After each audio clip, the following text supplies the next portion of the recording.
নমস্কার,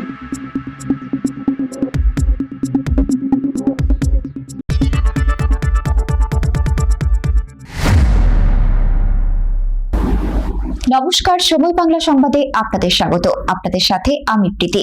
দেখে নেব আজকের বিশেষ বিশেষ সংবাদ। যানজট কমাতে ব্যারাকপুর বাবুঘাটে চালু হচ্ছে ওয়াটার ট্যাক্সি। দূরপাল্লার ফেরিও চলবে।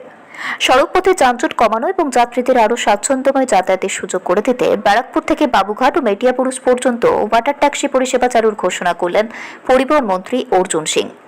একই সঙ্গে এই রুটে দূরপাল্লার ভেসেল পরিষেবাও চালু করার পরিকল্পনার কথা জানান তিনি।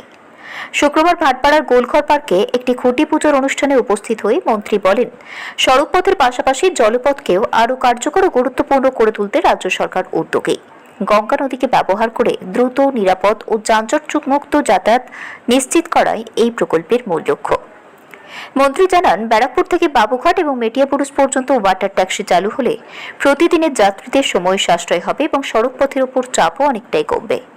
পাশাপাশি দূরপাল্লার ভেসেল পরিষেবা চালু হলে জলপথে যাতায়াতের নতুন দিগন্ত খুলবে বলেও তিনি আশাবাদী। এই ঘোষণা বাস্তবায়িত হলে উত্তর 24 পরগনা ও কলকাতার মধ্যে যোগাযোগ ব্যবস্থা আরও উন্নত হবে বলে মনে করা হচ্ছে। দেখুন, জলপথ যদি না আমরা করি তাহলে শহরের যে ট্রাফিক চাপটা কমবে না। ওয়াটার ট্যাক্সি আছে, এখান থেকে ধরুন ব্যারাকপুর থেকেও আমরা যদি কলকাতা ভেসেল চালু করি সঠিক সময় মতন উইদাউট অবস্ট্রাকশনে পৌঁছে যাবে। এরও অনেক রকম পরিকল্পনা আছে, সামনে দেখতে পারবেন। কোথা থেকে চলবে এই ওয়াটার ট্যাক্সি?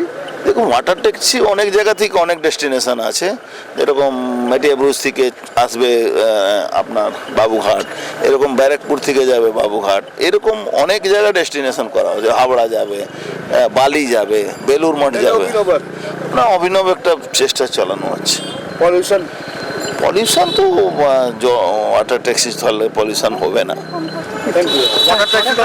নতুন উপহার কিছু না, পুজোরকে শুধু সামনে করে আমরা করছি না, আমরা অনেক কিছু সামনে করে গেছি। আগামী বছর মার্চ মাসে সরকারি বাস প্রায় 1,500 মতন নেমে যাবে। সরকারি বাস 1,000 বাস মার্চ মাসে, আর 500 বাস ইদানিং দুর্গাপুজোর আগে নামাবো আমরা।